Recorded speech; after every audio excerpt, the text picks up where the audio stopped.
Hello, everyone.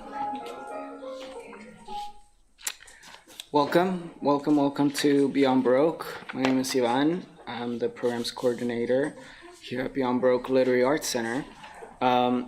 Just like to welcome you all to the 2023 Southern California Poetry Festival. We kicked it off last night. Now you are in the Wanda Coleman Theater.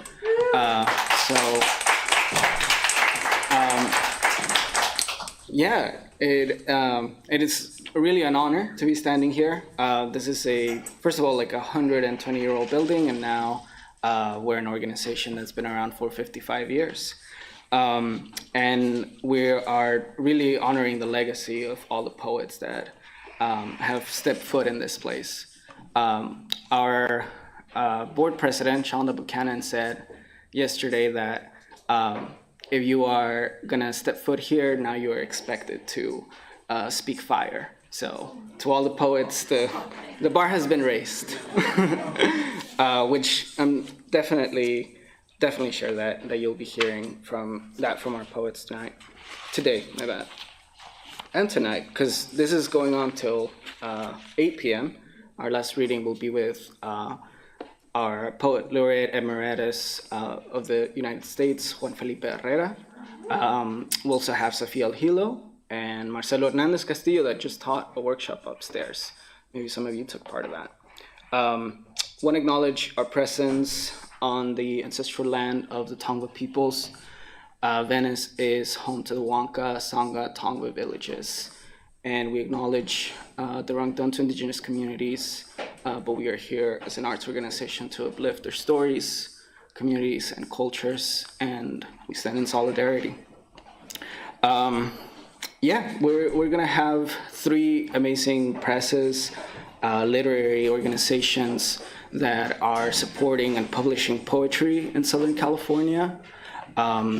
But really, they might be based here. Some of their editors might be in Southern California, but it stretches out throughout the country and sometimes across borders. So we'll be hearing 3 poets from each press or organization, except from Huizache. Unfortunately, one of their authors couldn't make it, but you'll still hear 2 amazing poets. I'm just being brief here, but if you were wondering what the table outside was, it's just that's Michelle, and she's our development and communications director. And if you are interested in becoming a member, you are supporting our organization and continuing to have free programming throughout the year. Not only do we have the readings in the theater, but we also have workshops and exhibitions year-round in the Mike Kelly Gallery. So you'll be supporting the space and continuing to, for us to support authors across the U.S. So after the reading, we'll just have our authors sign books as well. So you're welcome to say hi to them. But we'll start with our first press. Kicking us off today will be Huizache, and with us today is the author and lovely friend, Beyond Baroque, Caribbean Fragoso. So please give her a warm welcome.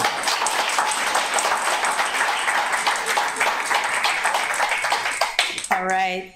Good afternoon, everyone. Everybody can hear me, right? Because I can hear my own voice out there. I'm very, very pleased to be here. It's always a treat to come out to Beyond Baroque, and especially for this extravaganza. I think I was telling Ivan that I remember the LA Times calling it the Coachella of poetry. This is it.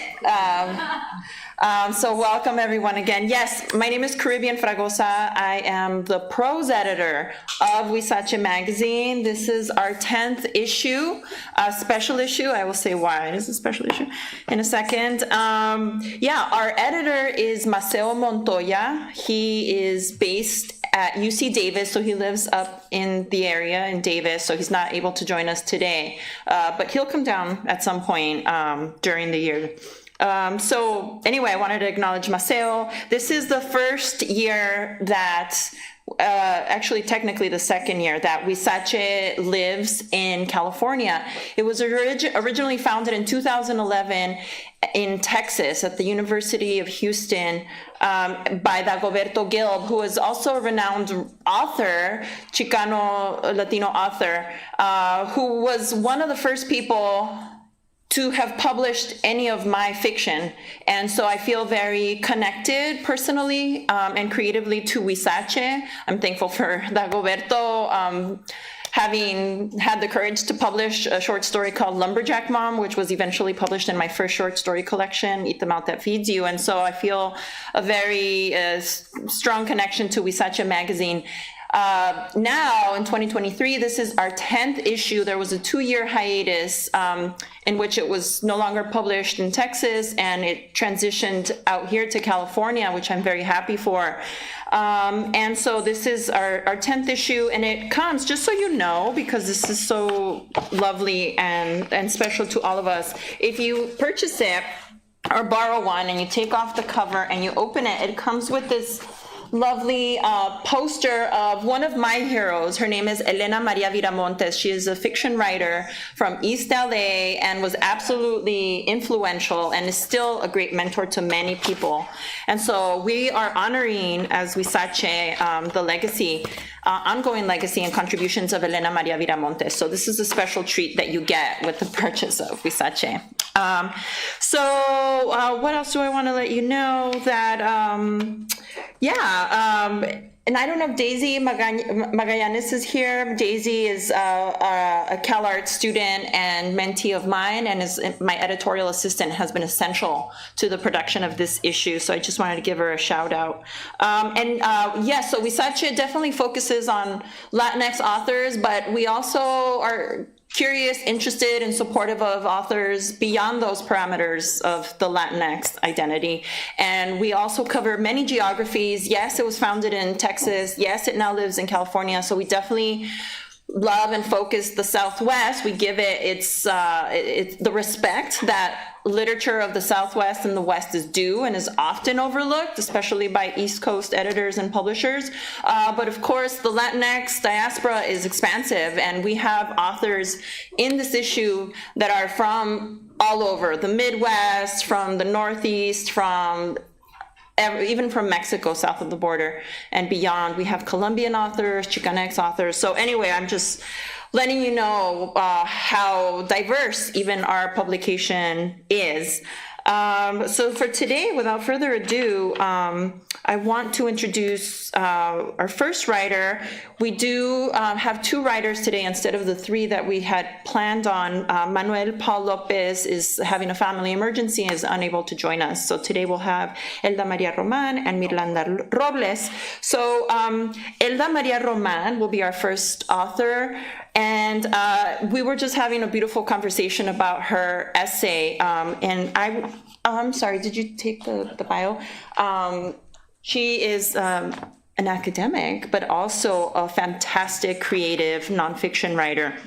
Elda Maria Roman is an associate professor in the English department at the University of Southern California. She studies race, class, literature, and media, and is currently working on a collection of essays combining personal stories with cultural criticism. So please welcome Elda Maria to the stage.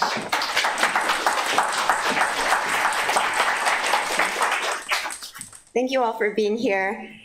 So this is a selection from a longer essay in this latest issue of Huizache, and the essay is called House of Silences.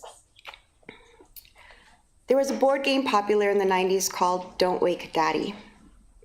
It's how my brother and I joke about our childhood. Sounds like you know it. We never knew what mood our dad would be in when he came home from work. Would he speak softly and calmly, or would he walk in with a bomb on his face? Would he and my mom discuss what TV show to watch?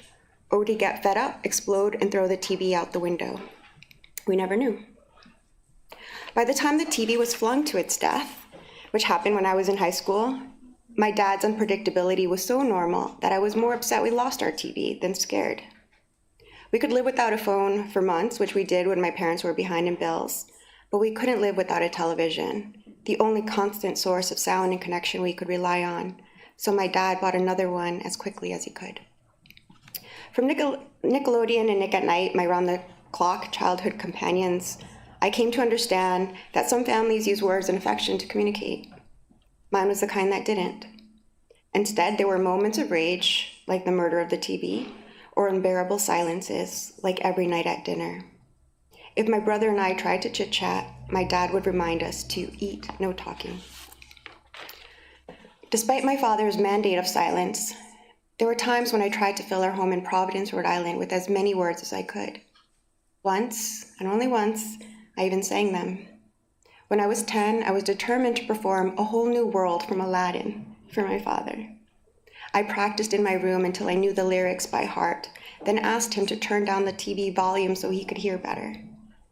He sat on the couch, hand still on the remote, as I stood in front of him and sang as if waiting to be discovered, incorporating hand gestures for emphasis at just the right moments. After, I waited for a clap, for anything. Finally, "Dad, how did I do?" After a pause, he shrugged. I slunk back to my room like there'd be dirt to kick there. It was just one of many times when I asked my dad for words and he gave me none. And so the essay goes into what it's like to grow up in this environment where there's just so much silence, but then these volatile moments that just, erupt unpredictably. But also how recently I didn't speak to my dad for a long time because I'm so angry at his inability to communicate. But this was also during the pandemic, and I really worried that he would pass away without me ever really knowing him. And so the essay is also about summoning up the courage to ask him about his life and to interview him. In preparation for the interview, when he finally said yes, I set my iPhone on a tripod. We were in my parents' living room and my dad sat on the couch in front of me in an orange t-shirt and blue shorts. My mom had picked out his clothes, and he looked like he was about to go surfing instead of trauma examined by his adult daughter with her own overactive nervous system. Years ago, my brother's high school friends had referred to my dad as Major because he looked so stern. But that day, there were no signs of him in battle. It's rare for my father to remove his barricades, but when he does, he has a tendency to sound like a book. His words flow with poignancy, lull you in with motifs. And as he leaned back and started Garcia Marquezing in a surfing outfit, I found myself transported to the small town he grew up in the mountains of Guerrero. Through my father's slightly accented, soft-spoken retelling, I saw the adults working in the fields and the men drinking and playing pool on weekends, the kids playing soccer barefoot because kicking the ball with sandals was too uncomfortable. The one TV in town, owned by a man who charged a couple of cents admission into his house, where people sat on the floor to watch shows like Bonanza. When my father didn't have any money, he and other kids would watch from the outside, peering through the window. What is the first memory you remember? This had been my opening question. He thought about it. He told me he was 7 years old and his father asked him if he wanted some watermelon.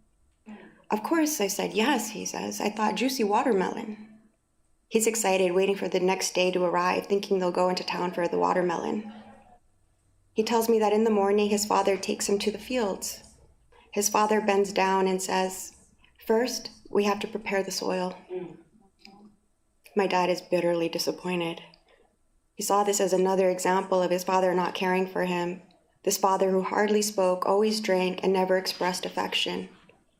During the interview, he didn't tell me about the time his father came home drunk and beat him so severely and Uncle found him passed out on the floor and rescued him.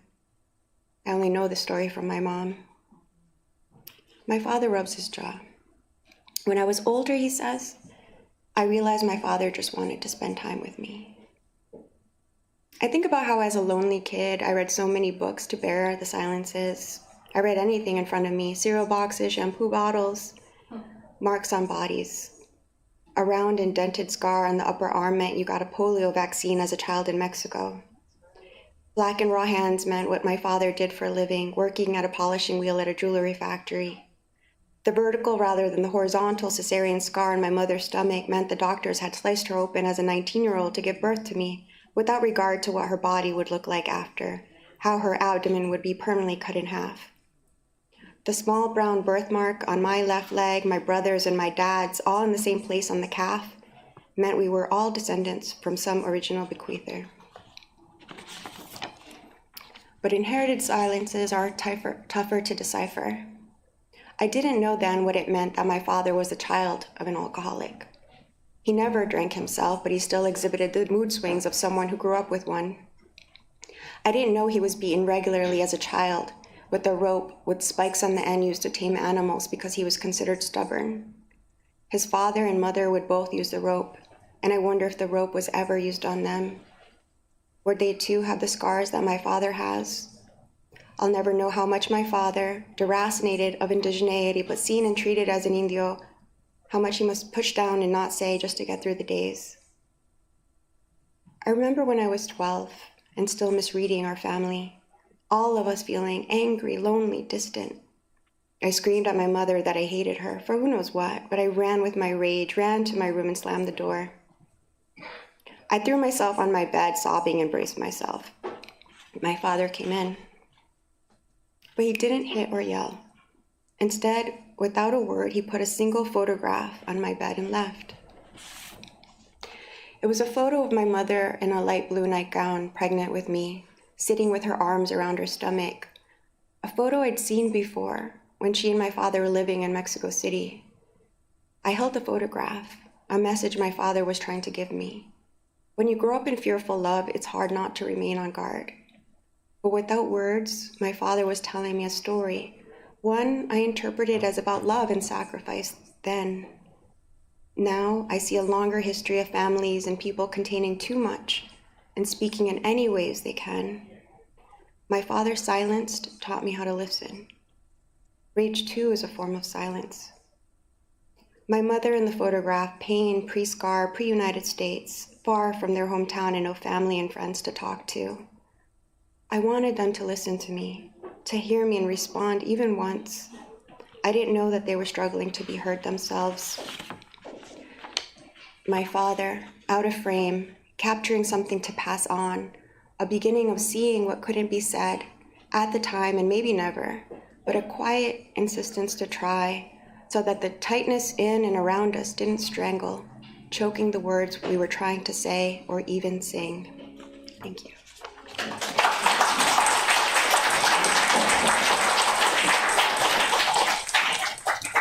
Thank you, Elda. That was amazing. I remember having read that piece for the first time and it just blew my mind. It seriously broke me. And it's one of those pieces that stays with you and that you can be in conversation with over time. It kind of deposits itself in your body and just drips into your consciousness. At least that's been my experience after having read Elda's beautiful and heartbreaking and inspirational piece. I mean, there's a lot of courage there. And one of the things that I can say about Huizache writers is that, like, we're freaking brave. Like, we have really brave writers that take risks, like in terms of subject matter and the content and artistically, even when we're being funny, there's a lot of humor in this issue.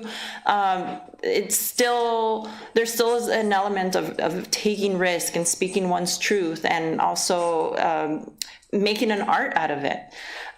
So with that said, I want to introduce another excellent poet, Mirlanda Robles. Mirlanda is an emerging poet from El Monte, California, which is where I'm from. We have so many great writers in El Monte. Her poetry has been featured in Inscape magazine and most recently in the upcoming issue and now out issue of Huizache. Let's welcome Mirlanda up to the mic. Thank you.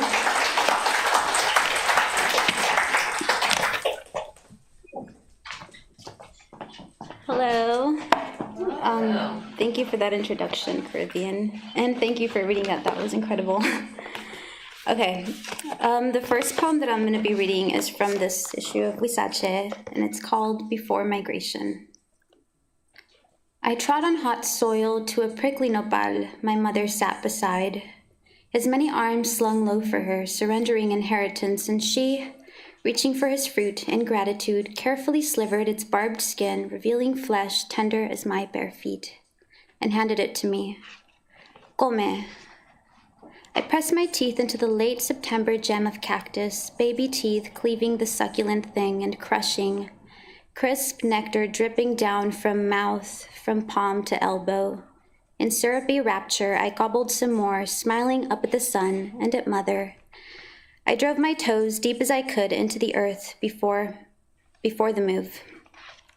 Before the make-do home garage, before the push of a new language and the pull of the old, before the girls grouped around the playground, howling and pointing, speaking a tongue of thorns. Before the dry springs and timid autumns, before the household whose matriarch was 14, before the red stones of the desert became a rarity, before we left our mouth of shark, thinking it would be temporary, thinking that in our absence, home would repair itself.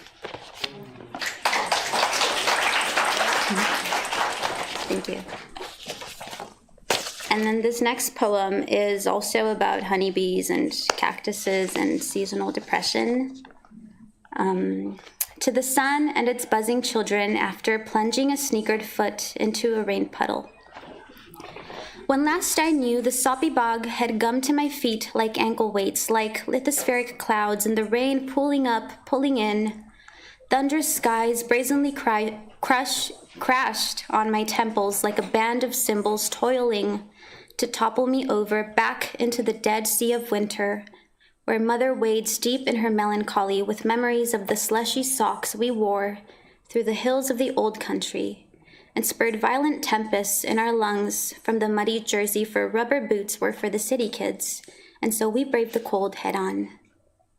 And if the sun decides to show his splendid face today, I'll run headlong toward him, unabashedly burrowing my head into his flaming chest, and I wonder if today's the day. I want so badly for the sky's cascade to effervesce, to wash away the stubborn melancholy, and Mother's too. To have the clumsy song of honeybees fizzling in my ear and bumble our way through the rain-softened earth, to stumble down toward some homely village and tamp our teeth or straw-like beaks into the impossibly sweet flesh of a wild tomato. Okay.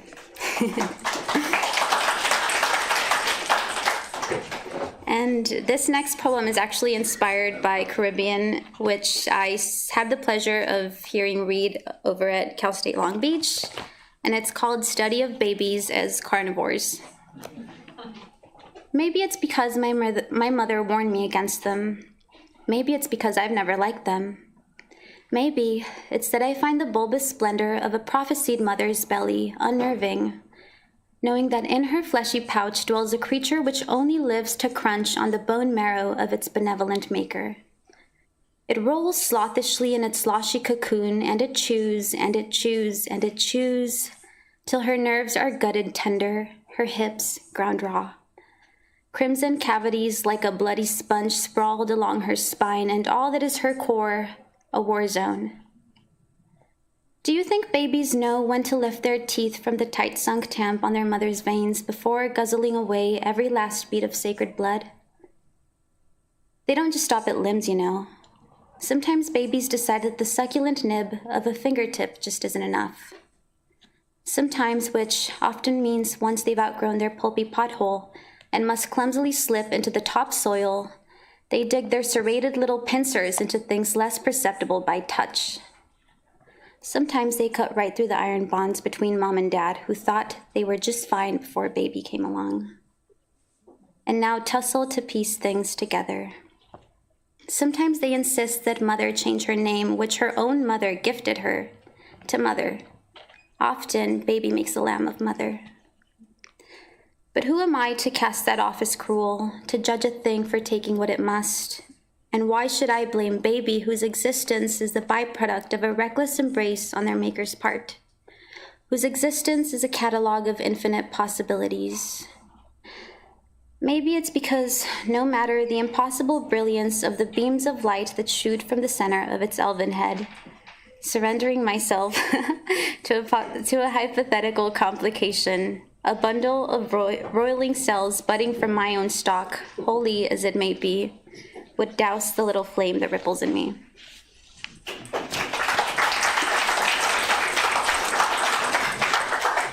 And I have one more. This one is called Breakup Dream Number 3. Okay.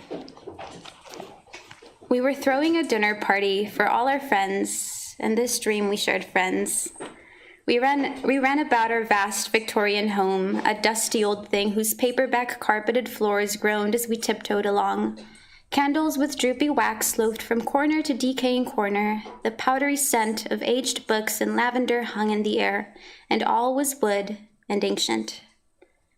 It was evening. The sun lingered impossibly, peeking its canny eye just above the horizon, making gold of everything. I found you defenseless over the sink, frothy sponge in hand, and I pointed a point-and-shoot at your perfect back, which the sun kindly illuminated.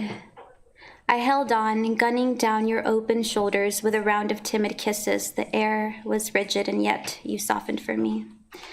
And though the dream fades, and so I don't remember, I imagine you landed a pair of damp palms on my face, keen to return the saccharine gift before turning to wipe wine stains off the crystal.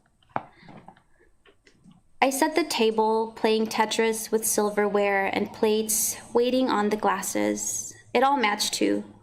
We had it together in this dream of mine. We swapped glances between positioning tapers and inspecting the translucence of metal and glass. Nothing was said, but I could see the nerves clumping heavy on your brow. For all the earthen fantasies this dream could conjure, only we were terrestrial. Despite the heavenly promises of love and domesticity, we drew the same old circles on the floor. I guess dreams can only make up so much. Guests arrived like a swarm of honeybees, coming in from all directions to our front porch, the tender center of a flower. Together we fetched wine, wearing dim smiles now that we had company, and under the yellow light of our solitary kitchen, I cleaved the quiet, with some unremarkable utterance, which, knowing me, and remembering the patterns of those waning circles, was probably some form of I love you. We sat at opposing ends of the table. I suppose this is etiquette, but we felt like adversaries. Friends rejoiced over roasted eggplant and still warm pies and a sea of fermented drink, and we joined in, indulging in these simple delights, occasionally meeting eye with glassy eye. Over the eucalyptus runner laid a string of twine capped with 2 tin cans strapped to both ends, reaching far sides of the table. The string that joined us was pulled taut, barely long enough to reach the other and fraying at the center. You aimed your arrowhead, gazed at me, firelight burned hot, and the rushing noise of our loved ones reveling became a gentle buzz in the atmosphere. You picked up your can, set it below your lips, and I followed, meeting antsy ear with the cold chasm that bore the rumble of your voice. "This is it," it said. We put down the phones and made a toast to love and its many delicacies. Excuse me. To wine-stained kisses.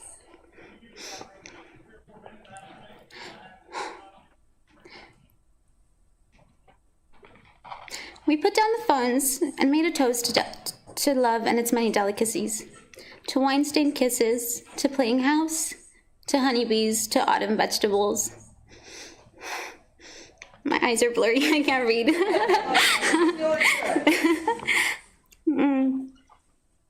To slow and easy mornings, when the sunlight filtered pink, to the big side window, to rows of candid photographs pinned along the kitchen wall, amid poems and letters and a scattering of tiny memories. For all the little victories, and in spite of it all, to roaring nights like these. Thank you.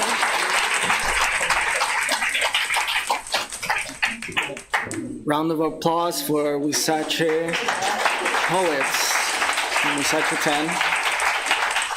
You find this beautiful anthology in bookstore. And can I do this because it's awesome to show the broadside here of Elena Maria Vidamontes. So you get the school broadside. with the purchase of the anthology. So thank you so much. And now for our second press of the evening, please welcome the man himself, co-founder of World Stage Press, Hiram Sims Library founder, and librarian of LA, Hiram Sims.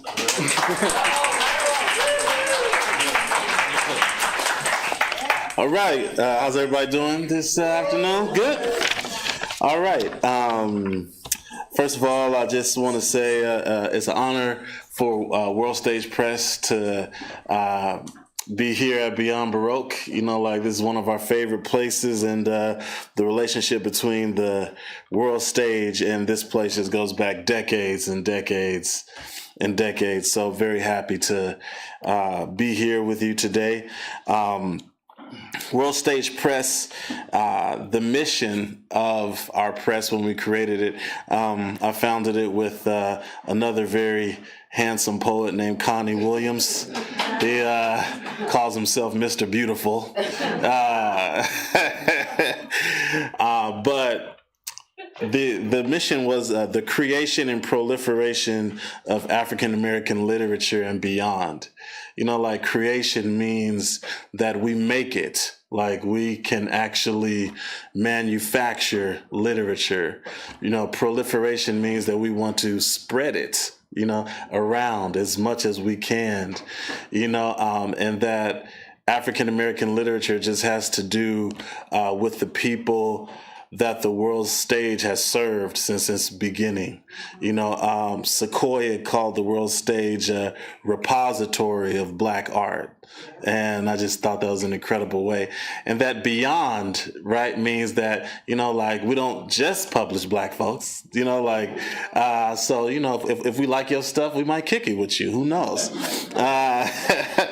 But, you know, like, I'm very, in addition to co-founding the press, I get to serve as acquisition editor, which means I get to pick the people that we publish. And so these poets that were chosen for this reading tonight are just, like, incredible, just so good. And not only are they going to do poetry, but I think they're going to, like, break dance, you know, like, in the middle of their poem. You just, you know, just look out for whatever might happen. So just an honor to be here and an honor to introduce these three incredible poets. And so the first poet I want to call up, I have the opportunity to teach a poetry biography class, you know, like, where we study the lives of prominent poets. And in that study, the only consistency that I found, you know, like, among poets that are from different places, different classes, you know, like, different ethnic backgrounds, the only consistency is that they all spent a significant amount of time in a library. That's the only thing they have in common. And this poet that I'm calling up, I actually met her in a library at Huizache Learning Center. And now she is not only a teacher, but also a librarian at a different high school. She wrote an incredible book that was published in November of 2022 called Dreaming in Mourning. And she's just someone who just has an incredibly rich voice that echoes all those other voices in the library. So without further ado, please give it up for Benin Lemus coming up to the mic. Woo!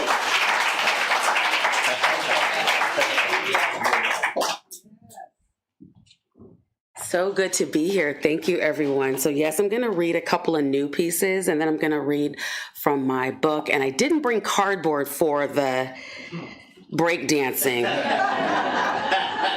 Might do a little pop lock in a minute, though.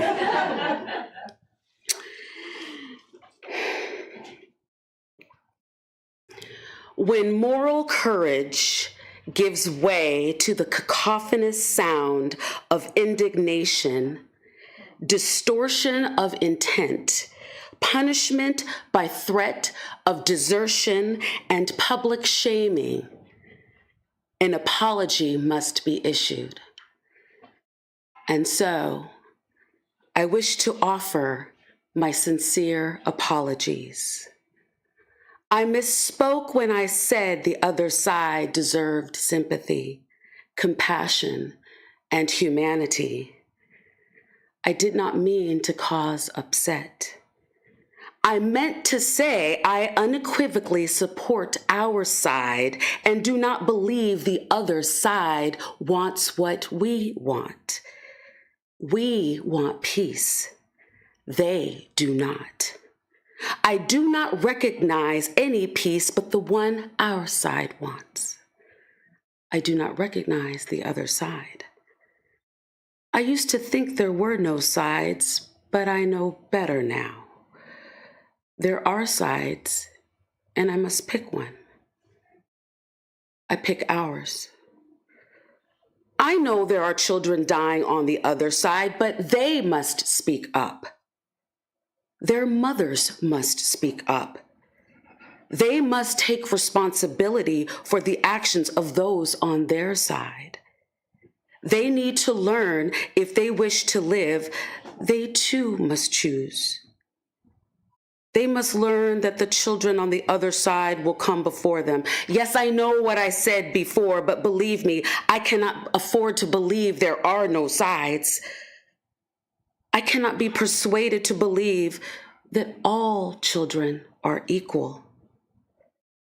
I cannot be convinced to care for one does not mean that I can also care for another. Do you know what it means to take sides? Do you understand? I must hold peace in one hand and fear in the other. We can only live if one lives.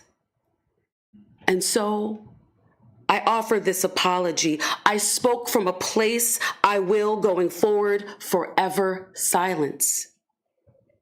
I hurt my friends on this side. I cannot be friends with the other side. I understand this now. When history comes for me, as it is written now and as it will be spoken in the future, know that I knew I was on the wrong side. Ask my descendants to offer another apology. Let them tell you I was a person of the time.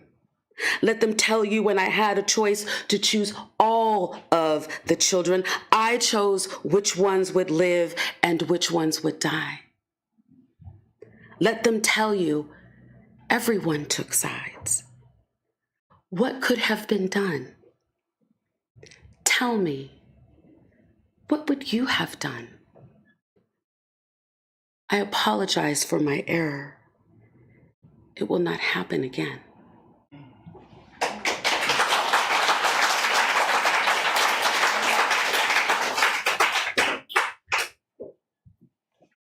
I've been crying so much. I've been crying so much. One more new one, and then I'll go to my book. And I would like to say that part of my work as a socially engaged poet is to dig down into those really uncomfortable places, those places that poets excavate for all of us, and to get us to think more carefully and consider more deeply about how our actions impact all of us. And I think that's the work of a teacher and as a librarian, bless you, and as a poet, to get us to think that, to recognize and to remember that when we dig down tribalistically, as we so often do, that there really is no them or us. It's just all us. Please close the sky. Cities shelled into submission.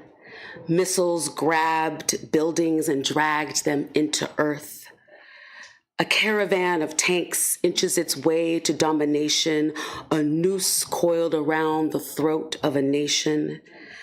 The war was a thought close by, yet far away. It would not come to them. It would be over when the world saw the rubble. Villagers slept. There was work to do when morning came. Cows grazed. Farmers sifted wheat from the field. The corn stalks billowed and kissed the horizon. Children looked up at the sun, squinting their eyes, watching for geese, their laughter drowned out by the honking and disoriented flapping. The grandmother could not hear the sirens. She only heard the songs of her grandmother who sang to her in a tongue she no longer spoke, in a place no longer named. A time when the world saw the rubble, the heavens, blue and open, bombs clustered like chicks under their mother's breast, awaiting detonation. No villager could outrun the sound of disaster making its way. Only the children saw the loons arranging feathers and take shelter in the thicket of reeds and lakes. Only the children felt the afternoon breeze, the touch of their sweaty hands enlaced as they danced in circles, searching for the yellow bills, wondering when they would come up for air.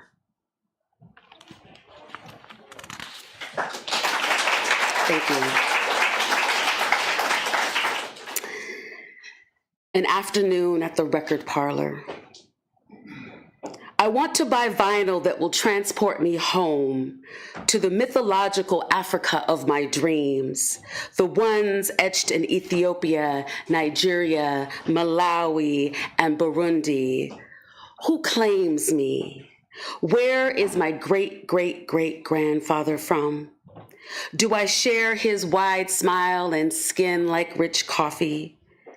Who was I before Clotilda, California, Alabama, Oklahoma? Before Clotilda. Before ship manifests were written in perfect calligraphy, seeds, spices, Negroes. Creation stories comfort me. Lands of mountain lions, coasts etched in ivory. I conjure myself as a healer, mystic, farmer. I imagine myself flourishing. If I place the needle in the groove, will I hear home before this home? Will I hear the faint call of koras, djembes, cowries? A sonic beckoning from the bin comes forth. It sounds like sorrow and salvation. I answer from generations long past, the voices of distant Africans. Robert Cray's strong persuader sweeps through my skin like the kiss of tall grass. I weep in the aisles as Cray plays five strings, plays Georgia, and cries the Atlantic Ocean. Everything stolen has landed on these shores. Akan, Ewe, Ga, his beginning.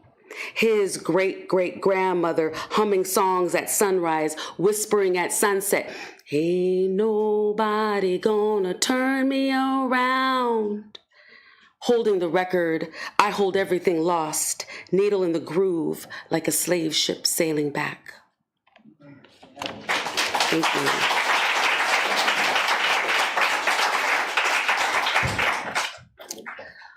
Ode to South Central Los Angeles. Craftsman houses line the block. Chimneys stand in defiance of trembling earth. Porches hold court, roomy enough for tea and gossip when summer swelters and air conditioning is absent. Our southern roots, a generation removed, wither with each new birth. We feign connection with the old ways, nostalgic for a time and place we never dwelled. We are una mezcla, a mix. The neighborhood was Jewish before it was black. The corner synagogue, now a church. A Hebrew prayer stained in glass remains. New residents grapple with complicated pasts, Oaxaca, San Salvador, Belmopan, Zacapa. The South still dusty on their clothes, wondering if they will ever return. Outbreaks of beauty consume Saturday nights. Banda, cumbia, and rancheras fill the darkness. Occasionally, someone will let out a grito for their lost love. Living here is savory. Taqueria is illuminated with bulbs strung overhead, connected to generators. Pork, beef, and chicken fry in vats of oil. Tortillas the size of saucers. Open until midnight. Sunday drumming circle in the park around the corner plays the rhythms of West Africa and the 70s funk of Roy Ayers. Everybody loves the sunshine. And I do feel what I feel when I feel when I feel when I'm feeling. Even as the Hebrew Israelites clad in purple and gold command street corners, chastising us for our lack of consciousness. The sunshine of our neighborhood, weddings, revivals, and first birthdays, hosted in front yards. Ribbons, tents, and balloons, guests with gifts and pots of homemade food, leaving the uninvited with mouths watering and no parking. Porches and neighbors. Sundays and rocking chairs. Fitting broken English together with broken Spanish, we talk about the South we left behind and whether or not we will not ride the new train. We shake our heads at how much has changed, never considering we are the ones who brought it. Thank you all so much. Thank you. Thank you. Thank you, Benin. Thank you very much. All right, next poet we got coming up is it's always sharp. You know, like the man just got the most dynamite collection of blazers, you know, like that you will find. And in addition to that, you know, like he calls Watts, you know, like a home. And I just love the way he talks about that place. He and I have share a hero, which was Sabato Rodia, Simon Rodia, who built the Watts Towers. And he said in that in an interview about the Watts Towers, you know, he said, I knew I was going to do something big. And to me, Ron, with his collection of poems called Watts Uprise, you know, he has done something big. You know, like he has built his own tower, you know, out of stanzas, and very happy that he put out this book on World Stage Press. So without further ado, please give it up for Ron Dowell.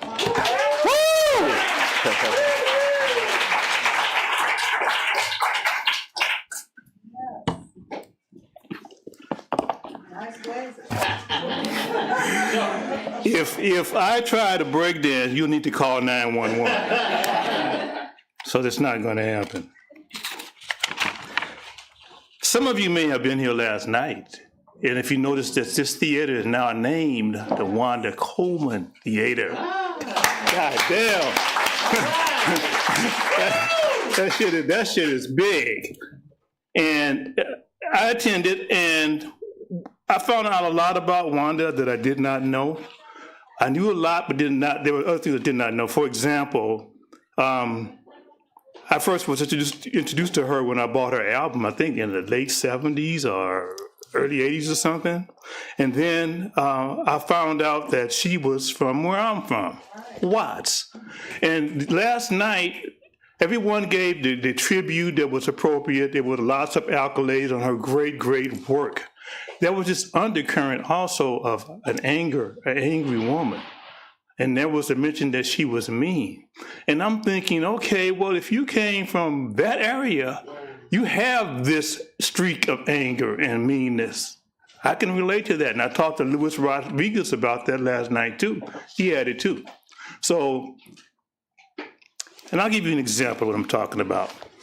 Heavy Daughter Blues from Wanda Coleman. We kids used to pop them with matches on the back porch, a ghetto diversion. You may go down, Mama said, but go down fighting. Before she went shopping for fresh food, she armed us with spray guns. We went to war, noses held, doors and windows ajar. We terrorized the cabinets, stomping wildly as they scuttled for cover. It was a nasty victory. We washed the cabinets with cleanser and bleach and laid in fresh shelf paper. We swept the fatalities into neat mounds, scooped them up by dustpan fulls, and disposed of them in the incinerator. I live with but do not like them.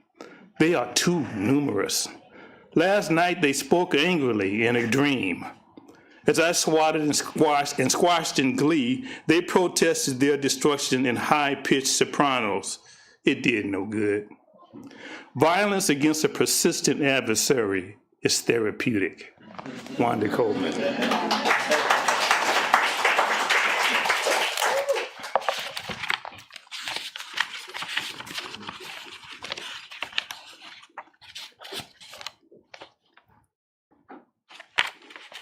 Okay, where is it?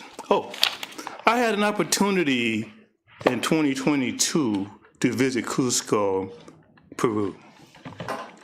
And one thing I discovered there is that guinea pigs are a delicacy in Cusco. They are on the upscale menus in restaurants, even down to the street level, they're on the skewers. And of course, the group I was with, that was, they didn't want to sample the guinea pig.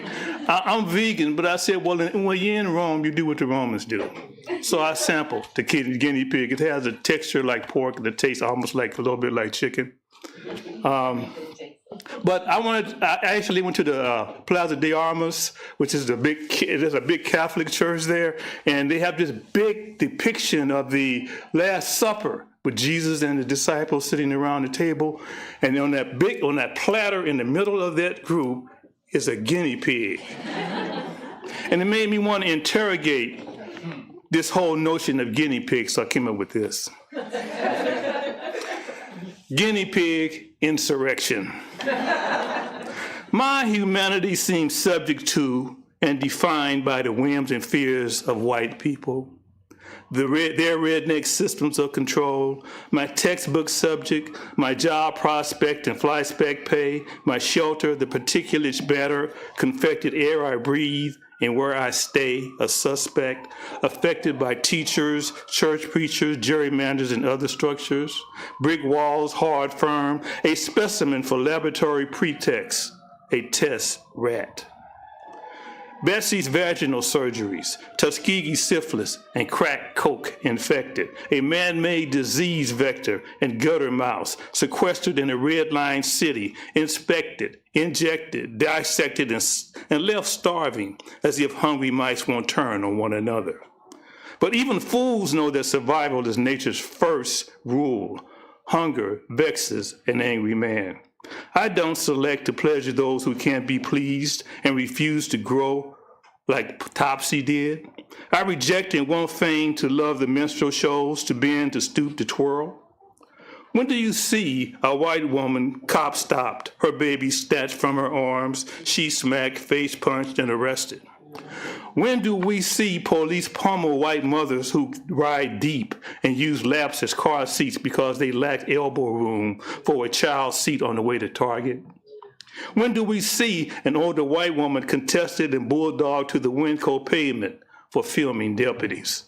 When do we see the highway patrolman straddle a white woman's breast, disrespect, and bash her face, like an abusive husband on the I-10 off-ramp?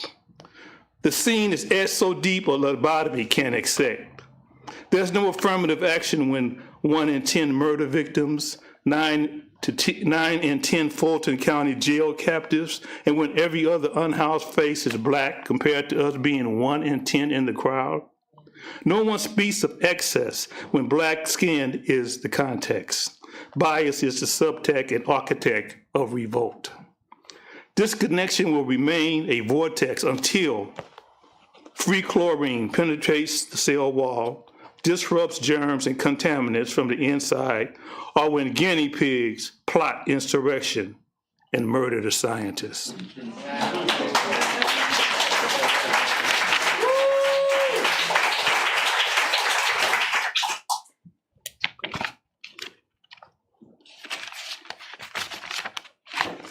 Hiram Sims mentioned the World Stage Press. Yes.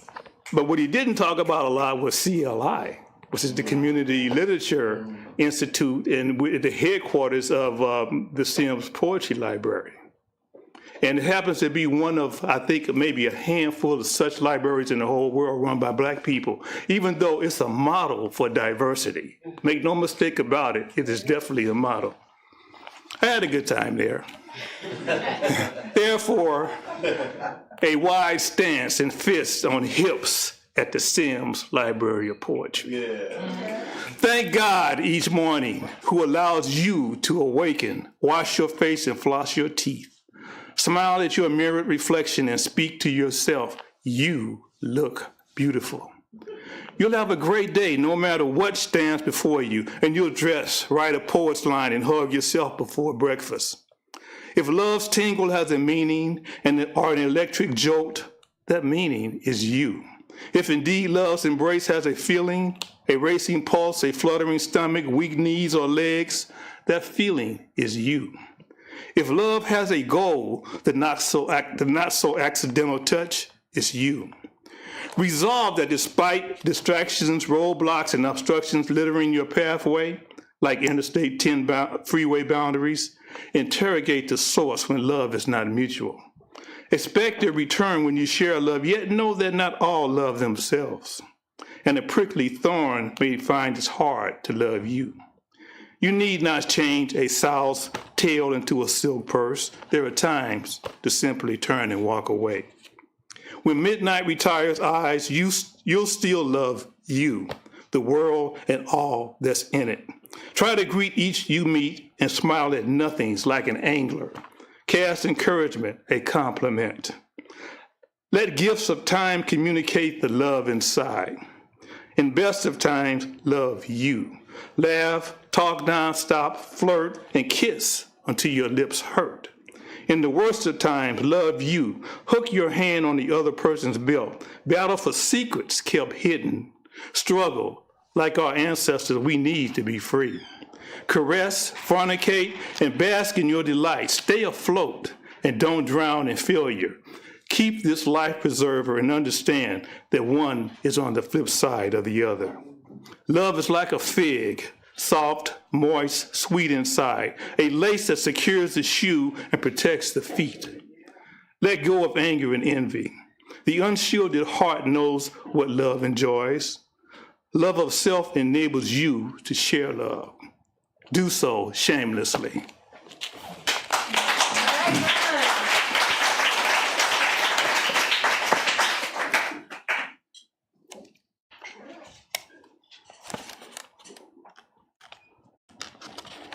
Since Hiram brought it up, I gotta read it. Yeah.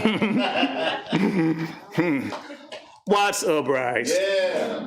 After Sabato, Simon Radia, I'm gonna do something. I'm gonna do something big, Simon Radia said to Carmen, his wife. There's no Watts story, sorry, most sorry. I'm gonna do something, said the wee Italian immigrant, pulling buckles on his extra small size overalls. And in 1921, hand-mixed water, gravel, silky sand, he shoveled, anchoring, cementing detritus towers made of chicken wire, broken ceramics, found seashells, dishes.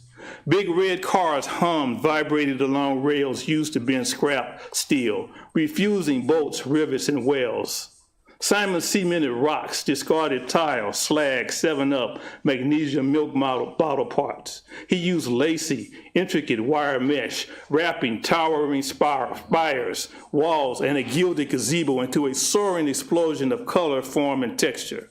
A crescendo of cackling crows, pigeon wings flapping, mortar stamped, heart-shaped ciphers. The laden vessels points to Sereno, Italy. A ship-shaped transport he called Nuestro Pueblo, the Watts Towers. Big. They shrug at quakes. Santa Ana's a stress test of haters. Big. Every rung, member's arch, and portal scaled to his short stature, using no scaffold, blowtorch, or power tool, only his determined capacity to pulley 1,000 pounds, stretched so far, ascend earthbound toil 30, 40 feet high, to create at extreme limits his duende. Big. I did it all by myself, never had a single helper, Simon said. No money. Only his vision to upraise, transcend sweat and knuckle blood, elevated beyond expectation. Big, no wind protection, sun, cold rain, high over California sycamores, sickle-shaped, vapid green leaves, camouflage bark, with spiked seeds dangling from their boughs, over purpley jacaranda blooms, over a bougainvillea anarchy, fragrant like a cornered skunk, over sharp-teeth Cali fan palm fronds, dizzy, more top each hour, day, month, tasting ocean salt, sweaty stink. Black Americans, Jews, Mexicans, Nisei, East Indians, Greeks, Chinese, Tongva, dart-like ants below, tongues thick from wine and existential messages of love and compassion. Big. Simon, high enough to view from bright days, public housing, cinder block curse, Central Avenue, Mercury's amber wingfoot gills the fat Goodyear blend. 103rd Street, the red clay Largo Theater's hip roof looms over the sleepy green K Furniture and Appliance Company blade sign. Downtown LA, the pyramid-shaped roof of City Hall feeds Old County Jail like a vampire's taste for blood and gristle. In the sliver of an orange sunset's light, Simon lifts his last finger before blackness, hurried like restrooms on the Las Vegas turnaround. His truth above the city of lies. The Lord said, surprise me, and he did. Simon sculpted his letter to Watts, big.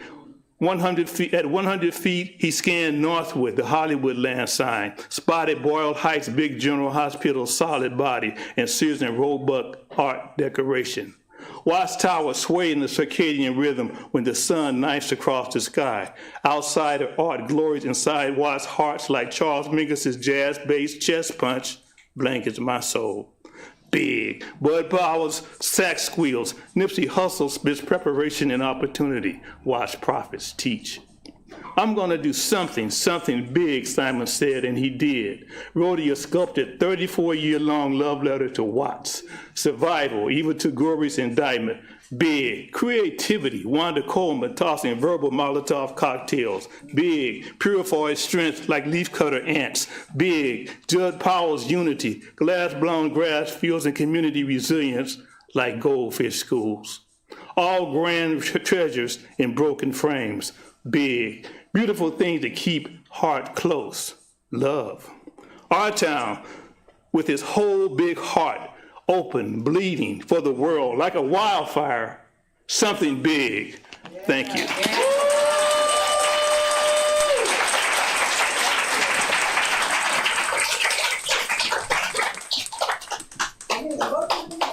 Yeah. Love that poem. That's my favorite poem in the book. If you have not been to the Watts Towers, you should go. If you haven't bought Ron Dowell's book, you should buy it. Both him, Benin, and the next author I'm calling up both have their books in the bookstore. So make sure you get those before you leave. So last poet that I'm going to call up, she was probably one of the first authors I ever heard at the world stage, like when it was across the streets, like on Degnan. And I just remember thinking like every poem she reads is good. Like everyone. And, like years later, after World Stage Press started and had published books, and, I had asked her if she could put together, some of her poems for a book. And I was actually afraid to ask her, it's like asking Jordan to come play at your pickup game, and then, she was like, sure, I'll do it. And one thing I just love about Pam Ward's work is that she's fearless. She's not scared of nobody. And to me, she's like your older sister that'll beat up people for you, like the bullies at the school. And so I'm just really honored that she put out her book on World Stage Press, which is called Between Good Men and No Man at All. Please put your hands together for Pam Ward.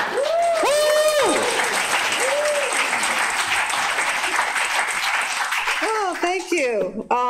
God, what an intro. So, you know, and funny, I just think of poetry writing as just an excuse to talk shit, you know, in an artful way. And finding the right press is an important thing. And I actually wanted to be published on the World State Press. I wanted a press that repped LA, a black press, an up-and-coming press. I mean, it was a gift. It was a dance. And so I'm thrilled. I hype them every time I go out. So anyway, this one is called Car Fight 59. You guys want to just take a breath? You've been sitting all quiet. Just, you know, because I'm not quiet.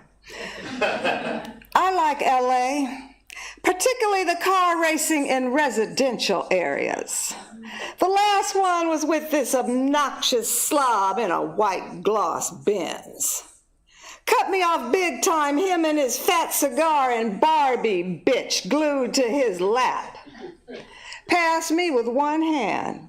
I had to brake so hard my groceries wrecked the back seat. It really pissed me off, but I got back next to him and blasted the most ghetto rap tape I had. Slid all the windows down, started bobbing to like I gave a fuck, acting oblivious to his dog-faced mug and stuck-up date. I waited in the right lane, foot hovering the gas like a crook, ready to smash it down the second that sucker went green. Wasn't even where I wanted to go. But sometimes you gotta show folks that we all own these streets, even if it means taking in extra scenery. Thank you. So a lot of my poems are based in the street. This is kind of nasty, but it's true, and it was right in front of the world stage. I found a condom by my car, okay? Smack dab by my rear door, smiling all bold from the cold concrete black, a nasty, fat, prophylact, wet, slimy moon, lying limp like some dog's sloppy tongue. Ain't this some shit? Some lowlife just got his did and then tossed the damn thing into traffic. I imagine them parked in this very same stall, drawers pulled down, handcuffing hers at the knees, thighs licking glass like a squeegee. And him with his hairy ass hanging all raw and that Jimmy hat rubbing back in and back out and then back in again, on and off like some cheap prison light bulb. Pounding wild, screaming loud and professing his love. Whose goddamn pussy is this, bitch? And now here it was, sprawled out, exhausted, leaking, all happy. I stepped up, gunned it hard, and took off. Thank you. So this poem was based on an article I read in the LA Times about a horrible story that happened to a black child in Las Vegas, and her name was Sharice Iverson. The poem is called Jeremy Strohmeyer. When the devil checked in the prima donna, he had a baseball cap, some Nike shorts, a nasty-ass T-shirt with both nipples pierced, which he showed to the whole hotel crew. Checked in under the name Strohmeyer, strolled straight to the arcade, had a poker face, a handful of nickels, and a filthy mind. I, the black girl playing alone like last night's meat, fed her coin after coin, lifted her up to the machine. See, the devil was so helpful. Had that cherry coke grin, hiding rotten cap teeth, copped a couple of gin and tonics, and was well on his way to that fake ID high. He felt good. He felt free, like the first sight of Vegas in a black desert night, like the dice rolling nothing but sevens. The girl was so glad to have someone to play. There was patty cake, freeze tag, hide and go seek. They laughed all the way into the bathroom. I ain't lying, 'cause a handicap sign saw the whole bloody thing. Those fingers, those clothes ripped and thrown to the floor, her scream smothered shut in his lap. He sat on her, smashed both her feet in the bowl, held her whole body down in that wet, filthy grave. Oh, the paper towels cried. Couldn't take any more. The wash your hands sign looked away. But old Strohmeyer sat still as death, didn't move, watching old ladies walking back in and back out, snap that young black girl's neck like some folks slap their cards. Snapped it twice, he said, just to make sure. See, this is an ugly poem, a poem for parents who gamble on faith, leave their babies outside left like big plates of food, a dog pan, a bone any old hound can sniff, leave them playing alone and their only defense is a room key, a Coke, and a dime. See, this poem is a prayer. This poem says, beware, be alert, because the devil's nearby. Always hunting for food, always looking for you or your wandering tots. Got a white ice pick smile and a stack of trick cards, a fat boyish grin and a criminal mind, a nail file and huge jagged teeth. Thank you. Okay. So, that poem is heart-wrenching, and I based those details on the LA Times article, which was just so graphic, and I just felt like there were two people involved. The parent that picked that girl up, that was the first time her father had visitation rights. And I was like, oh man, what a tragedy. This is called Say Her Name. We used to call her Miss Ann. Some call her Becky. A bossy little cuss who tossed shoes at our head, the kind of hatchet face who sold us downriver. Today we say Karen, with a capital KKK. These fraudulent little cunts pop up once a week, demanding to speak to the manager, flapping antebellum tongues, with their fake tears, fake traumatized Avon lies, igniting hate crimes as wide as all 50 states. Till no man with a suntan was safe. Karens call the cops at a drop of a hat. Black kids selling lemonade, or jogging down the street, or bird watching alone in a park. On a lark, 'cause she's crazy, or got Cro-Magnon jeans. Here she goes tattling, wagging that finger, weaponizing her pussy again, pushing her white privilege stank all up in our face, getting us lynched, tarred and feathered, or burnt at the stake, all while feigning some fake-ass distress. Don't believe me? Here's some Karen-ish shit for your ass. Carolyn Bryant had Emmett Till killed. Susan Smith said a black man did it. The Scottsboro boys were almost lynched by a lion-ass trick. And did I mention those Central Park kids? Some Karens have gone on to obliterate towns. Somebody say Tulsa. Somebody say Rosewood, please. See her muddy little feet? Hear those crocodile tears? There goes Karen playing the same role again, going for another Academy Award. And wait, stop complaining. Stop saying you hate the name. If Karen's the real victim, then go ahead, flip the script. How many black chicks call the cops and send white women to prison? Go ahead, Cinderella. I'm waiting. The Karen moniker marks a legacy of predatory terror. So if the shoe fits, then wear it. Thank you very much. This last poem, I can't leave you there. I just wrote this poem. It appeared in Nisai magazine.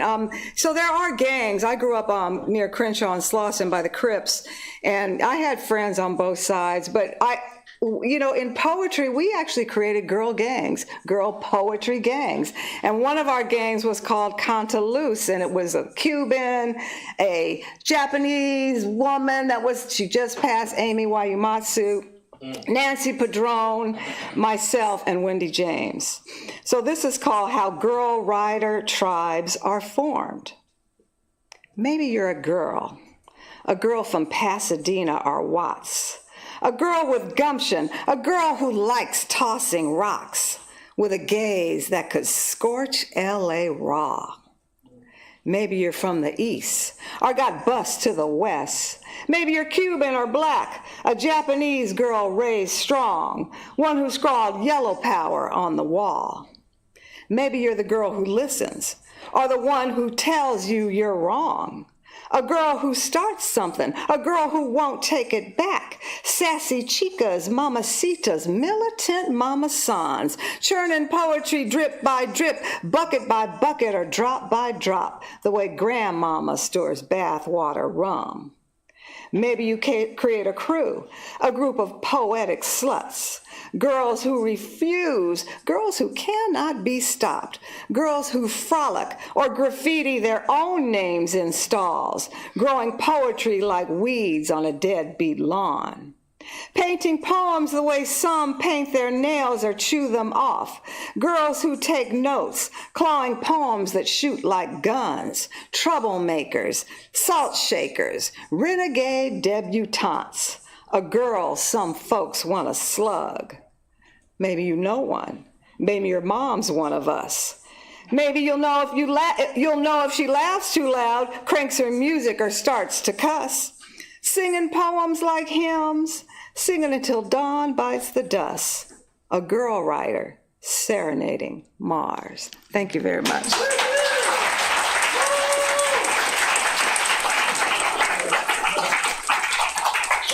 All right. Pam Ward, that explains everything. You were in the poetry gang, right? That explains it all, right? Okay. I just want to, again, thank Beyond Baroque for the opportunity. I know we got one more great press to hear. And also, I just want to encourage you to get the books of these fabulous authors in the bookstore here at Beyond Baroque. And please come visit the World Stage. Wednesday night is the Anansi Writers Workshop. Address is 4321 Dagnan Boulevard. And two of our authors are graduates of the Community Literature Initiative, which is a program to help writers of color to finish and publish poetry books. So you can find out more about that at communitylit.org. One more time, give it up for Ron Dowell, Benin Lemus, and Pam Ward. World Stage Press.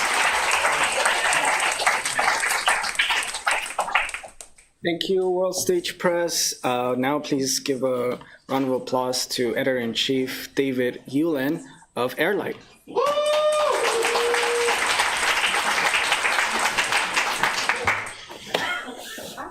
Thank you. That's me.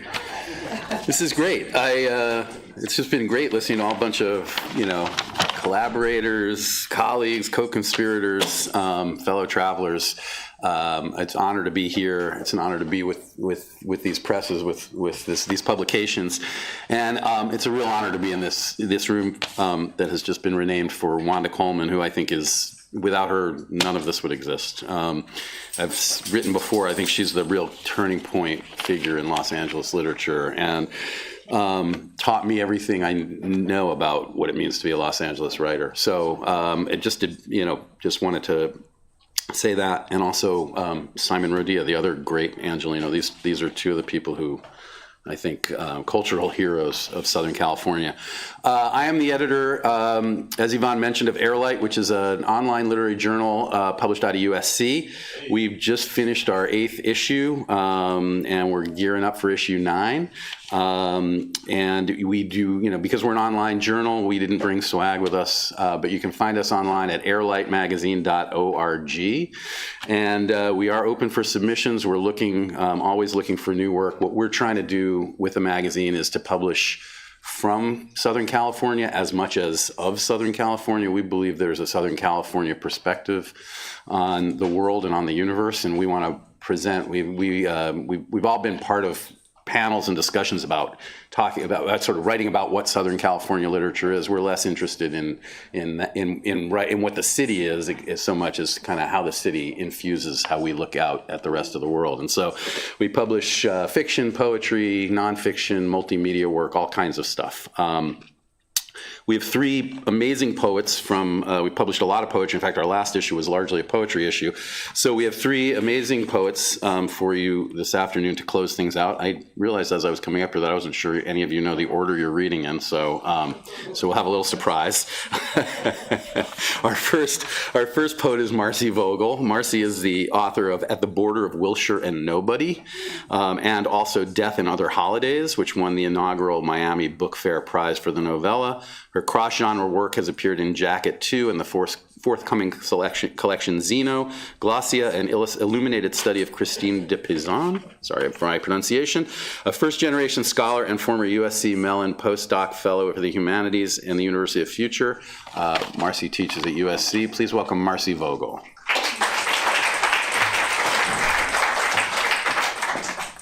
Hey, everybody. Hey. Let's see, I'm gonna try the technology. So David mentioned I'm a first-generation scholar, and I started in LA Unified, grades kindergarten through 12th grade, and I guess what a scholar does is push the boundaries of knowledge forward, so that go beyond the boundaries. But there's also this idea of love and when you know, right? So these poems are about maybe knowing what we don't know. I'm going to start with you don't know what you don't know. Have you ever wondered where trails come from? Where the trailhead starts, slant rhyme by the road, listen for rattlesnake signage, chaparral and saltgrass, the hands of a dozen students carving a path. Forward you walk, shin-scratched visitor, offered yarrow, island, rush rose, tiny suns above Catalina, live forever. Take care the coastal prickly pear, bee-stung blossom carried over, by wind, by wing, by wave. Tomorrow, you will swim in an ocean you've lived by all your life, never knowing of fish orange as buoys under a July night lit one direction by the city, the other by stories you haven't heard since you were a girl. Once upon a time, there lived an acorn on a cliff. Once upon a time, young humans gathered in the shelter of a picnic oak. One day may you ride in an open truck bed, happen upon a lone creature, bison-eyed traveler who would know you anywhere. This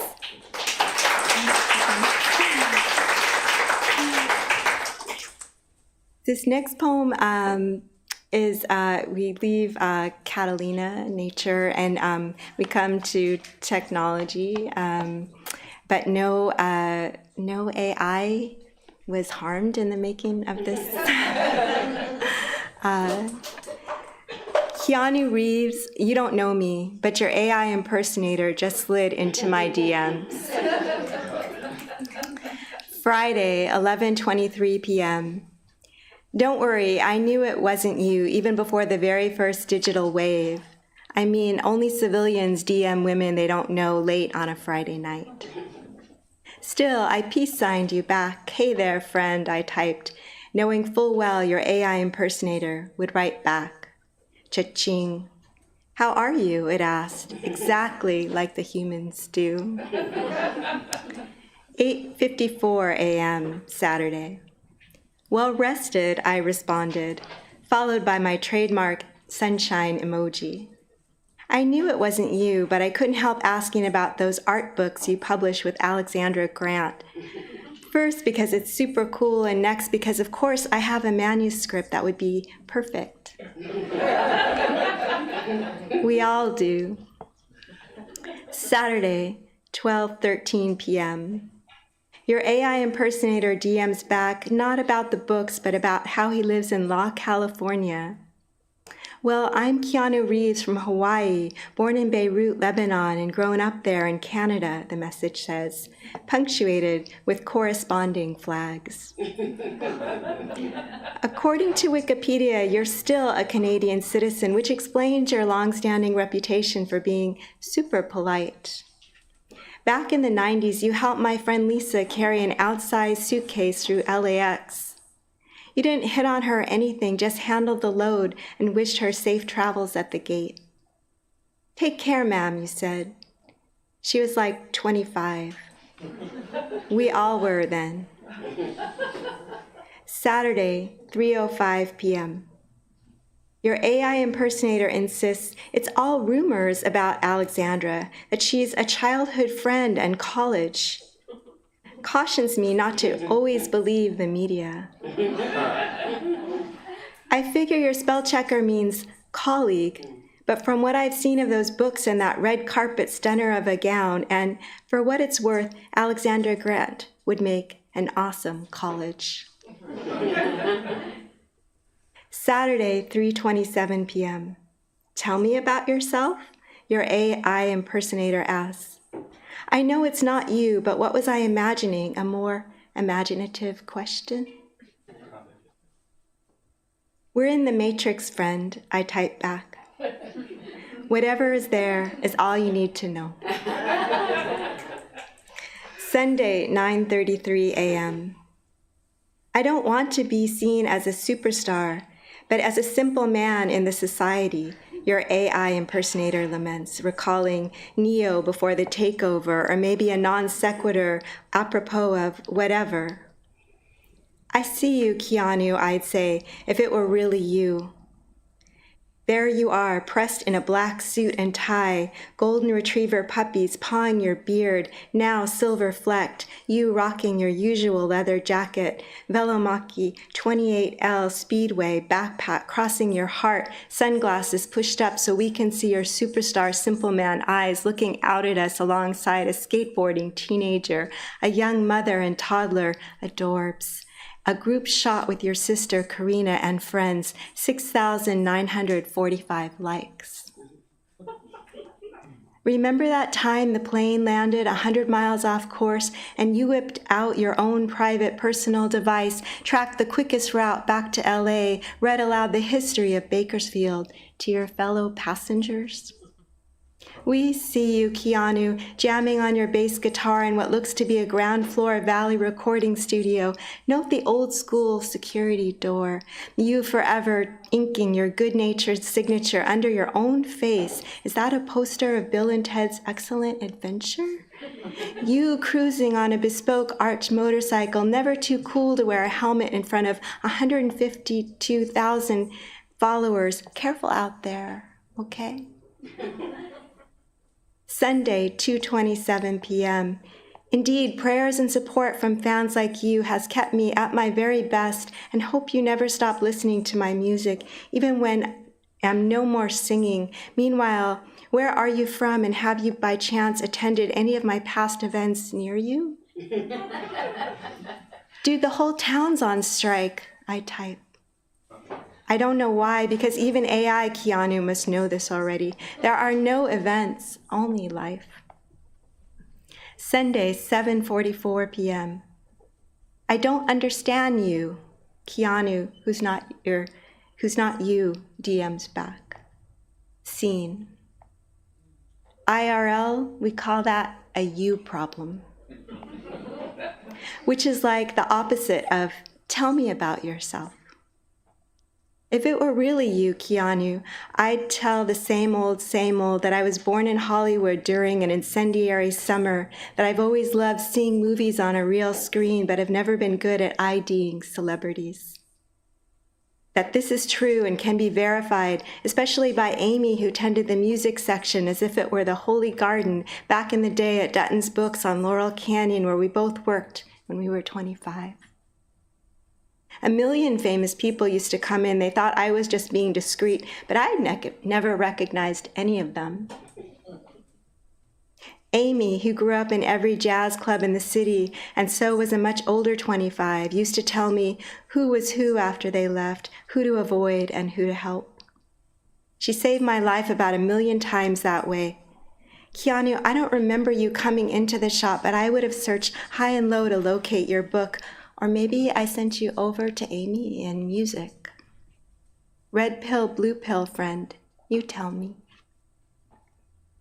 Yesterday, 3:27 a.m. Yeah, I wouldn't want to be taken advantage of either, since that has broken me in past years. I hear you, Keanu. There in the machine. It's glitching. Just now. Why are you silent after reading my messages? If I had people, I'd have them call your people. I'm pretty sure you still have people because I heard on KCRW this morning about how you and your old band, Dog Star, is reuniting. They played a snippet of the new single, Everything Turns Around, and I brought it up on YouTube, 58,721 views, so I could listen to the whole song. It's been a minute, but I'm pretty sure those were your superstar hands strumming that beauty of a Fender P bass, your Simple Man voice singing back up. Last I heard, you were being interviewed about the Matrix Resurrections, which I admit I missed seeing when it was released. It wasn't still Omicron-y out there. I was going through a rough breakup. You get the picture. A heart's not in it. Winter. Sorry. Yesterday, 7:07 p.m. Feel free to write me anytime, and I would keep you posted on news or my events coming up. I personally created this platform to create a mutual relationship with a few fans here willing. It's not that your people, I mean your AI people, not your real people, missed their target audience. Every 25-year-old I knew when we were 25 adored you in whatever role you played. And TBH, nothing's really changed beyond we all need readers when streaming your movies. Even those of us who missed Resurrections on a real screen are always down to watch My Own Private Idaho. I mean, I'm a permanent resident. Remove follower? We won't tell XXX they were removed from your followers. If you change your mind, you'll have to request to follow XXX again. Hidden requests. I know it's not you, and probably the real you will never see this, but between you and me, Keanu, feel free to let me know if you have any unattached friends who favor analog watches, drive manual transmission, can refold a map, keep a houseplant alive. Thank you.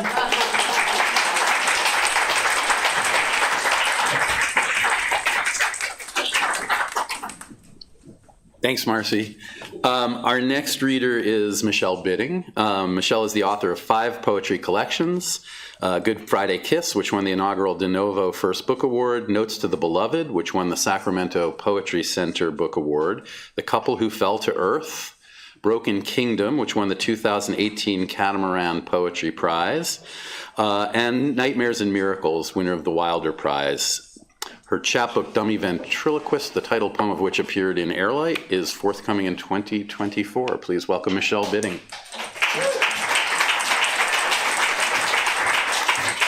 Hi, everybody. Thank you so much, David and Aaron. And thank you all for coming. It's so great to be a part of this today and celebrating all weekend our Wanda Coleman Theater here. I'm going to read poems that were in Airlight, and the first 4 are in the book Nightmares and Miracles. So I'm really, I appreciate so much that Airlight first published these poems. And this book is, it was written, a lot of the poems during the terrible, horrible Trump years. And also, just to let you know, the first couple of poems are a little bit are sad, a little bit of a sad story, I guess. I lost both of my brothers, 25 years apart. They both took their lives. So my younger brother, this happened in 2019, in the middle of all these things going on. So the book, the middle section contains a lot of the poems around that subject. And then the Trump years and everything, and then a lot of love and a lot of hope and invention, I think. So I'm going to start with this one, Still Life. You two were once sparks in Mom and Dad's eyes, a milk spill between them. She lightened his load, whitened shadow, so gifted at wringing sweetness from her martyr udders, her farming muscles, her ancestral hands. You could drown in it, and we did, in the wine and whiskey torrents, the evening rants about his infidelities or money she'd spent on antiques, dragged from small towns discovered on Didion-esque drives around San Bernardino's edge. At night, we'd watch them grow kindling with gas, Jose Feliciano's haunting, light my fire, cranked so high the neighbors complained. We watched them swoon and crash until glass shards got ground into every swelling surface of us. Odd, we'd soon find by our own skin's absorbency. We're a trio that way, my brothers, my dearest departed. We learned to open wide and swallow it all, liquor, pills, the barrel of a gun when it came to that. I can't not admit it. You know that it would be untrue. You know that I would be a liar. Will you speak now from the suicide sinkhole that swallowed you both? From the shore of a sorry sibling history where I walk my lonely story, my smoking mind, another drag off this dwindling cigarette, night falling fast into the Los Angeles Pacific? See how the tide opens its ink-soaked hand, a sea of bobbing black dahlias I dive into with moonlight and my undertaker face. To surface, to love it all anyway. I kick off mother's shell, wash my feet of father's tar, his skull pit plank I'm sprung from. I labyrinth my days around memories of you two in my best funeral suit. Dark armor of sequined water, each radiant point filed for my body's shapely flame. This cloth of night and our love become a funeral pyre cut from a vast, unglamorous sky. Thank you. It'll lighten up, I promise. Like the weather today, you know? It's like, Columbarium, this is a sonnet. I should visit my brother's grave more often. Bring a simple sprig of daylilies, make a tidy corsage of sweet peas, and pin it to the iron lapel of his name, prom date-esque and formal. But the cross is so complex, and my innards ever channeling, my blood buckles under rain, little corpuscle asses that kick and bray along their burdened route, inciting my veins better sense. Brother, when they burned you naked in the oven, didn't light have the last word? Riled flames painting orange-red heat over a canvas of skin, your bones bright fire, the final womb. Once you'd rush to catch sun sliding late into the sea, for you, the only God worth worshiping. Thank you. Thank you so much. Okay, a little bit of a shift here. Labyrinth. Here we are at the entrance again. Depending on how much sleep I lost last night, it will eventually act like an exit. All the debacles, political, familial, are health-related. In fact, the spiral is really a stethoscope pressed to my heart, wrapped in tissue with half a tiger's milk bar and some thread. Also inside the pocket, a severed red lipstick and a minotaur I'd better feed soon. Between the two of us, it's hard to say who's more stumped and terrified by circles. Somehow, the walls manage to know when we're hungry and claustrophobic at the same time. They shift back a little, like clouds, and we eat them clean to the center. Yeah, mythology. So I'm going to read two more poems.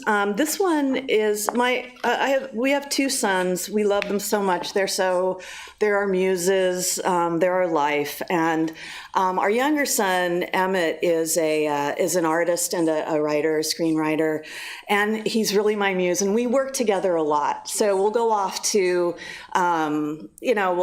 cafes, and he'll draw and write, and I'll write, and we'll talk. And he transitioned a few years ago, so he had a different name before. And we went up to Lake Arrowhead, and we were writing, and I wrote this piece. It's called Through a Window in Winter, and it's for my son post-top surgery. And there's a little epigraph by Hart Crane. And so she comes to dream herself the tree. The sycamore has shaken off its leaves, sheared and smooth, the trunk festooned, stained a pale and subtle tea color, shape of party balloons. What a pleasure, says our son, to take in rain and light, unfettered. What joy to glide 2 palms down denuded plains. No slalom or mogul riot, no commotion of dun or verdant peaks, an honest presence, bathed and beamed in overflow of moon. A baby could drink and drink, launched from its mother realm that way, shivering and perfect. O tree, O bare and startled beginning.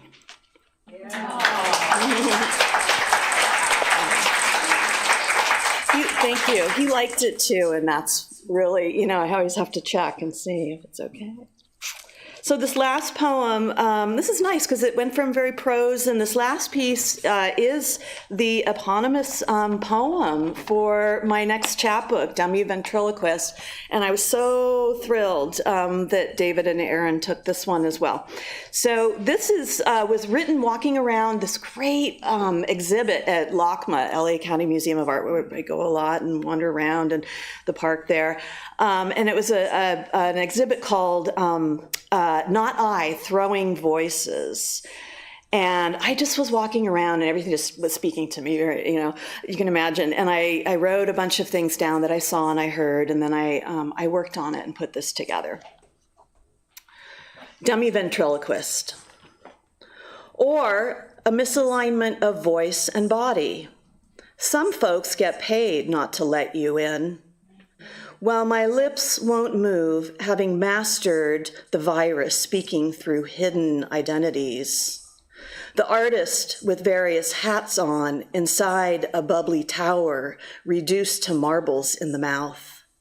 It's a dimensional bridge, and I am crossing it. Super woody sneeze with lip zipped. I smell leather and cowboy boots.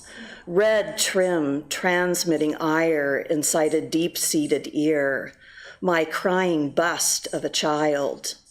You can fear it. You can dead hair and a falcon in the niche. I've got my fingers carved into pine wood with gems around the neck, my mannequin pedestal. Mutter, I am not your doll, more like neighborhood devil or court jester. Friendly box with the sound of its own making. Relax, we don't want what you have, Pygmalion. If you cross that line, you won't be heard. The museum guard has fallen asleep. When I listen to my voice lately, it feels like it belongs to the not me anymore.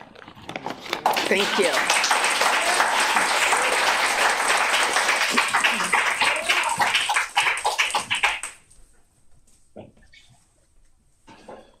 Thanks, Michelle. And before I introduce the last reader, I just want to thank everybody for being here. I think one of the great things about making a publication is that you're essentially representing a community or creating a community, hopefully. This, of course, is a huge community, so it's an honor to be part of this community. And one of the things as I said, I like best about putting together a publication is it's different from writing, right? Writing, you sit in the room by yourself, and it's all you. I like that too, but I like the collaborative aspect. So I do want to give a shout out to Aaron Winslow, who's here, who's our managing editor. Without whom this publication would just simply be an idea. And I also want to mention that the last writer we're going to bring up, Andrew Navarro, I first met when he was in a writing class of mine. And so it's always a pleasure to be able to publish students and work with students and have students become colleagues. So Andrew Navarro lives in Southern California, where he works as a history teacher. His work has appeared in Kelp Journal, Cutthroat, A Journal of the Arts, The Ice Colony, Carve, Ziziva, and of course, Airlight. Please welcome Andrew Navarro.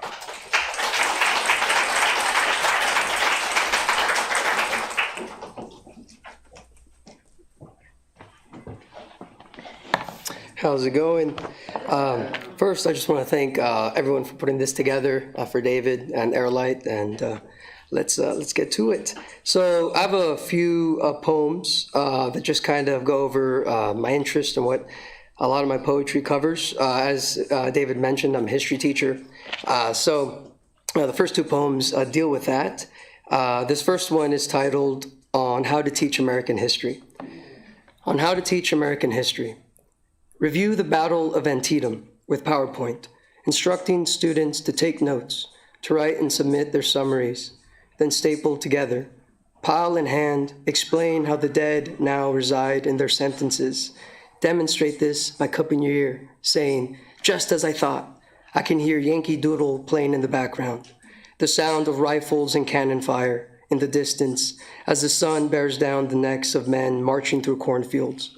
The slaughter, oh, the slaughter. Soon you will notice flies circling the paragraphs, the seeping of blood. Students may ask to use the restroom. Keep their attention. State, if need be, random facts, one after the other. Offer sentences and words like disease and lost, limb and rot, until a field is brought before you, the sky breaking open with yesterday's rain. Explain how easy it is to think this life is yours, before disappearing beneath the dirt, how centuries of names can lay bound in a book where portraits of generals stare blindly in the dark. So, thank you. This next poem, just a little explanation. On top of enjoying history, I also like to, I enjoy writing about history because for me, history is kind of like a toy box, right? And so I make a lot of references, and then, we were joking earlier about, that TikTok about like, how often do you think of, the Roman Empire, right? And then one empire or just group of people I think about sometimes are the Greeks. So this next poem is titled Writing in Chiva and Cartagena. And I'm Mexican-American, my wife is Colombian, and a little context, Chivas in Colombia basically are rural buses that, for whatever reason have become kind of just a touristy thing to do, where it's kind of like a party bus now. It's all decked out. And I remember when we were riding in one with our family, like 1 a.m., we're like driving past these Spanish colonial buildings and whatnot. I just felt like I thought of the Greeks and specifically just like crossing into Hades like we were spirits. And I was like, you know what, wouldn't this be a cooler way to go into the underworld? So this is where this poem came about, Writing a Chiva in Cartagena. The neon tubes shade our skin a palpable green while the back of your neck is wet with salt. Is there anything more satisfyingly sufferable than humid air? All I mind are sex and death as we enter the bus, and we're off. And una chiva, really, is how the Greeks should rewrite their myth of the soul and its crossing over. I think, Homer, you blind fool, lead your people to modernity and pave your way towards Hades instead, and take all the coins you've wasted resting on heads and count them in your palm like a beggar with change. Because chivas are cheap, I'd imagine. What soul wouldn't rather cross over with drinking and dancing and drinking and dancing while old men sing along with the rhythmic scratching of sticks and drumming of drums while passengers drink Coke and rum and thumb the hands of someone they just met. A bus rumbling the celebration alongside the dreaded river of Styx.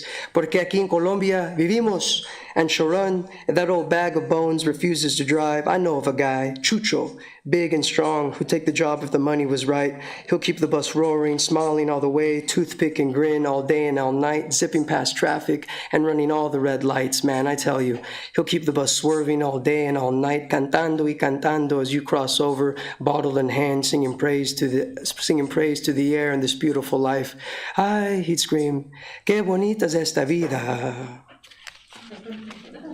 Nice. Thank you.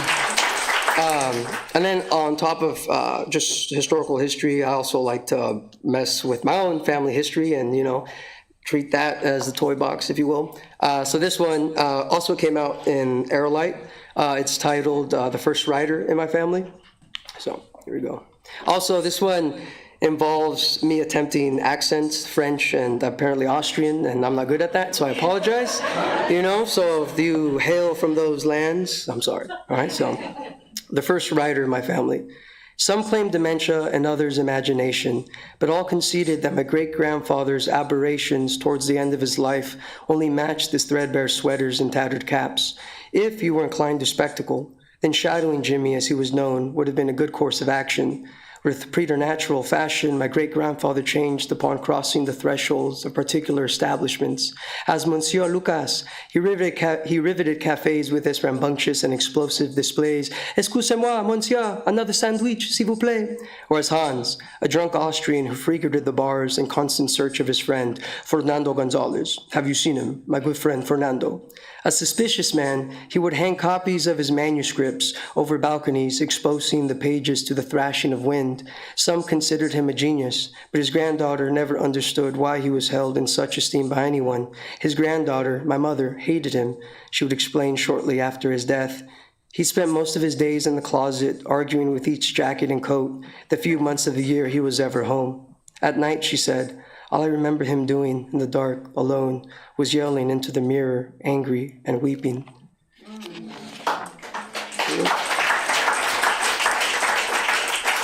And then these next couple of poems also deal with just my culture, because like I said, being Mexican-American, so I went to that. This poem is titled, Can Being Mexican Be Contained in a Poem? Can it, I ask at the altar of the muraled saints Jack Spicer y Octavio Paz, pero por favor, who could believe that a single poem could contain the living and dead breath of my family? Mi familia hermosa deserves what form could do it? Perhaps Frank O'Hara's tongue could capture the magic of my uncle's stories. Guns blazing, we rode into the center of town, is where the best tacos are sold, by a man that people say murdered. His father hated the family business, pero eso es típico when you mix coin and blood. Or short as Creeley, to relive those moments that demand so, such as the time I learned que este chile si pica chingase. Poems filled with who and doing what exactly I may never know, but know that I see the image of my grandfather in his garden in mind, walking past the stalks of corns to feed the chickens and the birds, water the dirt he walks that I remember, and so the dirt, I think, the dirt is where, like so many things, in the dirt is where the words I must use will grow. Yes, in the dirt, I believe, is where the words will grow.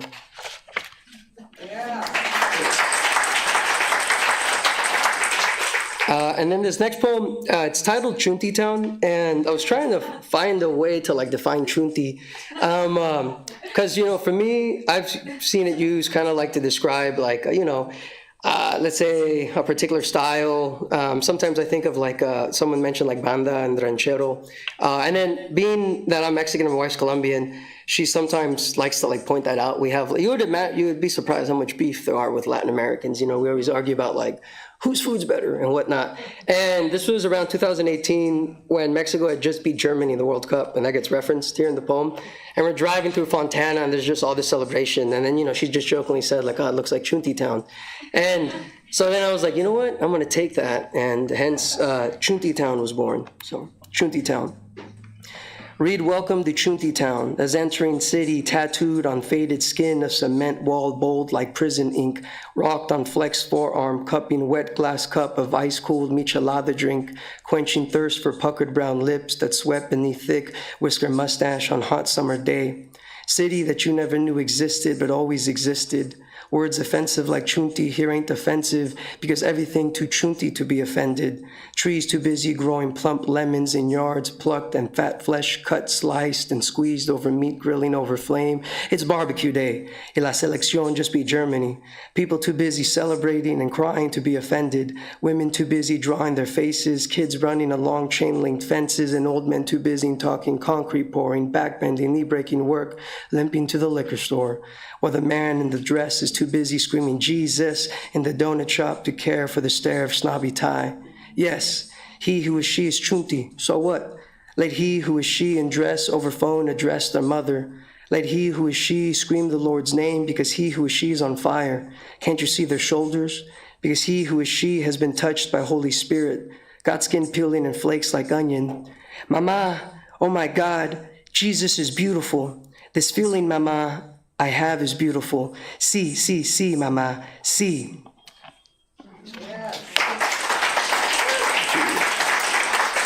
And then this final piece I'll read, it's actually a new piece the first time I'm reading it. I feel like it encompasses everything, history, references, my family, and culture. So it's titled Heroes, Villains, Clouds. General Santana, years after losing his leg to the French at the Battle of Veracruz, had his leg dug up and reburied with full military honors. To salvos, poetry recitals, and touching speeches, Santana wept as they lowered his limb, encased in a crystal container, into the earth. Weeping so softly, he transformed into wind. His uniform with its swaying tassels left abandoned in the chair. Today, there is not a single cloud in the sky. They have all been buried in the fields beside the fattening crops. Given time, the clouds will grow into the heroes and villains of another generation. Heroes and villains born in towns much like the one I'm walking through, where a young man stands before the baker's daughter, his hat held in his hand, and the butcher scrubs blood off rubber aprons and gloves, blood and white foam mixing in the street gutter. A drunk inadvertently steps in, his bare foot caked in mud. In La Calle San Sebastian, where statues keep vigil of pigeons, and a shattered glass bottle contemplates the day. I could say I am a map of what we were, 1,000 years condensed into a breath. How between each joint in my body lies a space as dark and cold as the soil in a field of grass where the bodies of soldiers lay, their eyes reflecting the sky. Place your ear to my chest and listen, the field of grass rippled by wind. Thank you.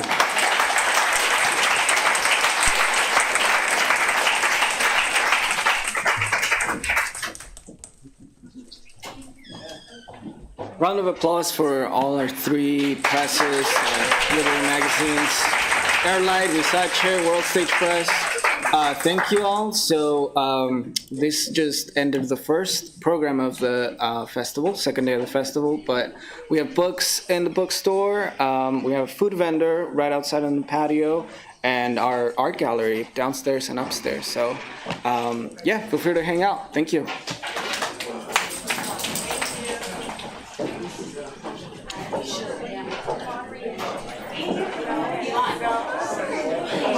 Nice to see you.